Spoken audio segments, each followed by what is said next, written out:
I am not teaching, I am publicly learning. But hi and welcome to Learning for the Life in the UK test part 137, the 20th century, and we're just answering the questions at the end of a chapter. And we have done a chapter, we are just answering the questions while doing a leg injury prevention training. And if you participate in the leg injury prevention training, that is a journalist. And this is this chapter about war and the First and the Second World War. So we should check that we understand what happened during the First World War.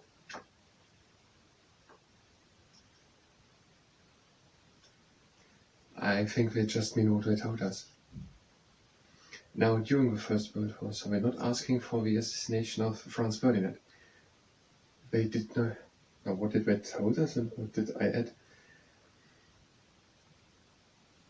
They told us that the optimism was before, that the countries got into conflict very fast. Or I think they told that. Yes, they told about the Battle of Somme, that Britain was sending troops, and at the first day of this Battle of Somme, 60,000 British troops died. What else happened during? When it ended, they don't ask for. They don't ask for the 11th November 1918, 11 o'clock. What are we asking for? Let's look what they gave us. That's the First World War. No. No. That was the assassination. No, they don't ask for the growing sense of nationalism when European states before the First World War, not for increasing militarism or imperialism, and that Europe was in two camps, the Central Powers and the Allied. Yes, for that we're asking that, for example, 1 million Indians fought on behalf of the British Empire and 40,000 Indians died. That millions of people died or were wounded, and 2 million British casualties happened. And if they ask like that, it was the British independence or the British Home Rule Bill was postponed to happen after the war. And technically the Easter Rising 1916 happened during the First World War. They told us about that. And the leaders of that Easter Rising were executed. That is all what they told us what happened during the First World War. We should just understand it. I think we understand. At least what they told us, which were three things. 2 million casualties, the Battle of Somme, 60,000 British soldiers died on the first day, and 2 million Indians, 1 million Indians, 40,000 died. That is all. It did not tell us anything more what happened during the First World War. Okay. And now we're starting with a leg injury prevention training. And we are doing the warm-up exercise by breathing in and going down. And out. And again in. And out. And again in. And out. And breathing in and closing legs. And out. And now we're having a good staying leg. We're bringing the upper leg up into the air and we're swinging it in front. And we're having a flex foot, and the foot points more or less in front the whole time.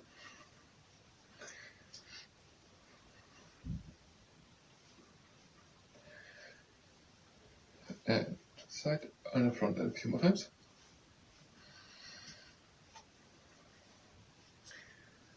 And now with the other leg, the leg comes up into the air, the foot is flexed, and we're swinging it to the side, and in front, to the side, and in front.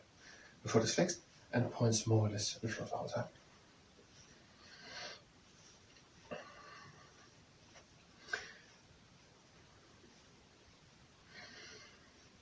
And a few last ones. And now the next exercise. One foot is in the air, the foot is flexed, bringing it in front and back, front and back. And we're doing that quite fast. A few more. And now with the other foot, one leg is in the air, flexed foot. And we're bringing it in front and back, front and back.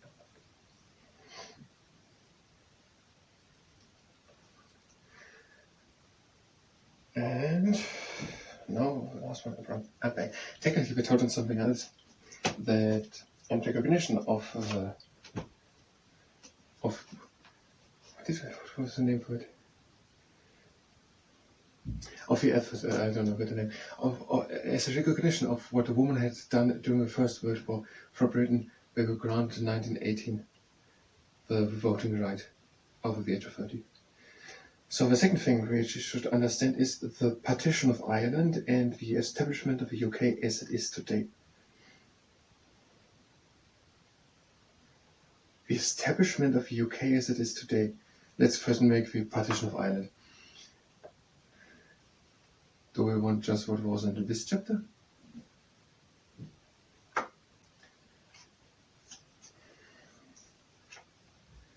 There was, in 1930, Home Rule was proposed. We had, I don't think we want the famine, the potato famine.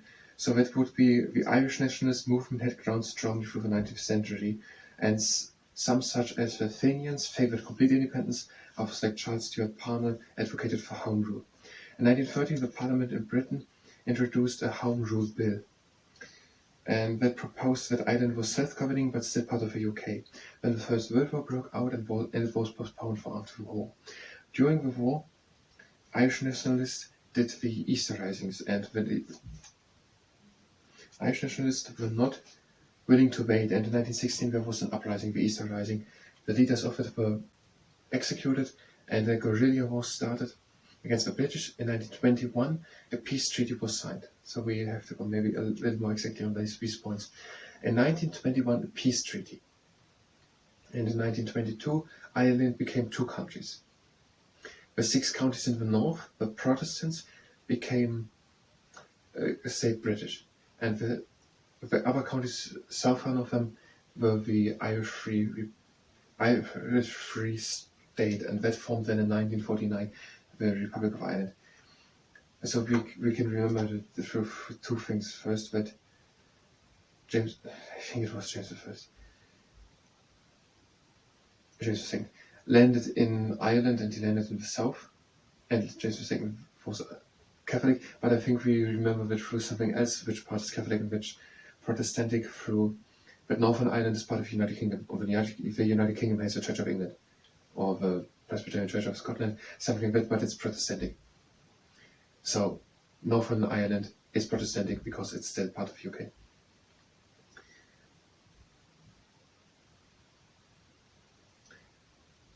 The 6 counties in the north, which were mainly Protestant, remained part of the UK. What did we say? The partition of Ireland. The partition of Ireland. Therefore, it is important that the northern part was Protestant and the southern part Catholic. That has something to do with the region called Pale around Dublin, by the English, I think, if I read through it, that there the Catholic, there the Protestantic was further expanded than in the rest, and there were uprising against the Parliament being Protestantic.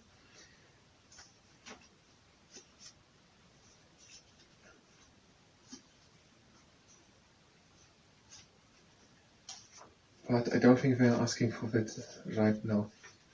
In Ireland, however, attempts by the British, that is 1600s, imposed Protestantism to introduce the English system of laws about the inheritance of land led to rebellion from the Irish.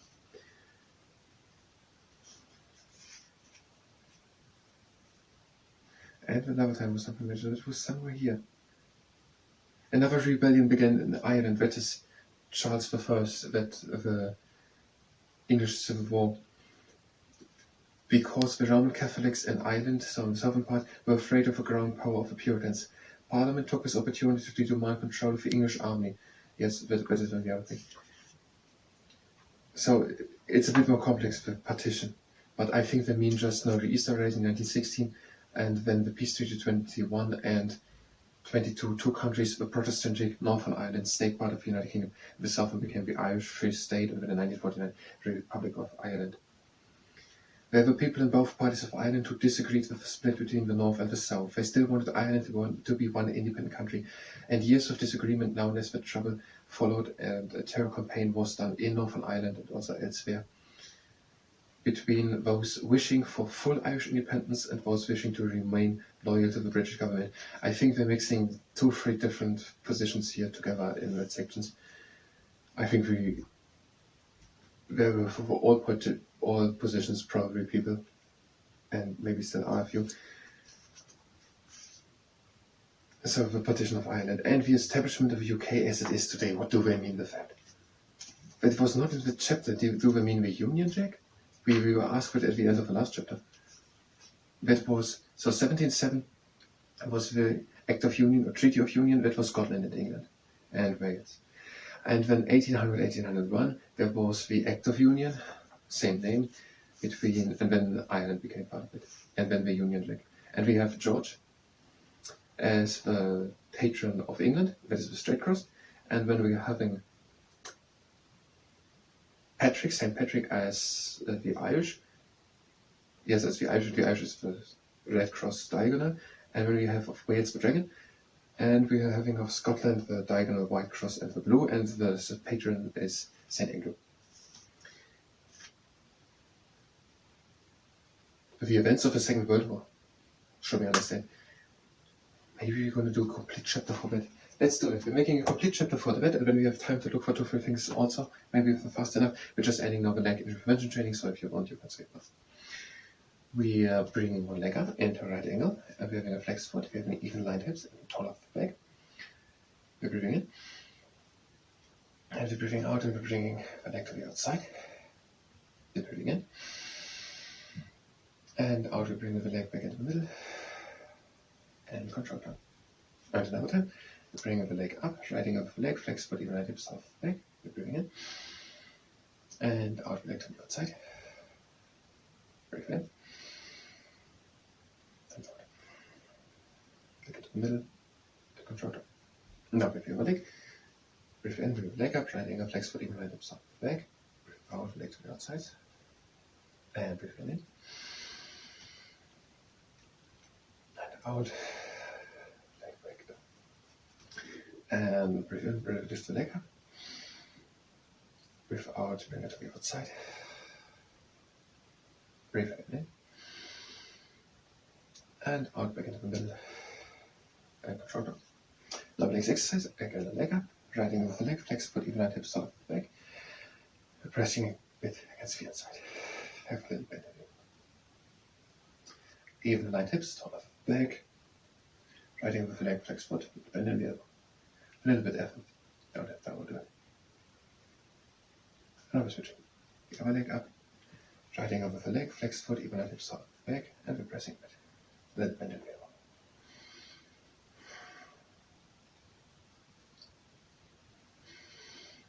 Even light hips, tall off the back. Riding over the leg, flex foot, even light hips. A little bend in the elbow. And we're done with this exercise. And the next one, riding over the leg, flex foot, even light hips, tall off the back. And when he presses up to the side, up to the side.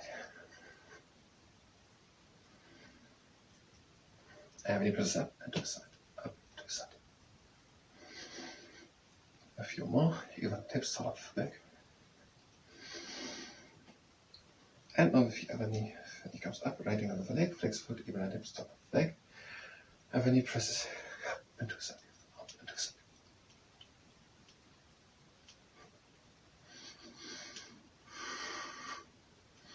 A few more. When he presses up to the side. And we're done with all the exercises. Just the closing exercise, we're breathing in and coming down. And out. Again in. And out. In. And out. And close the legs. And with that, we have a leg injury prevention training. I thank you very much, and until next time.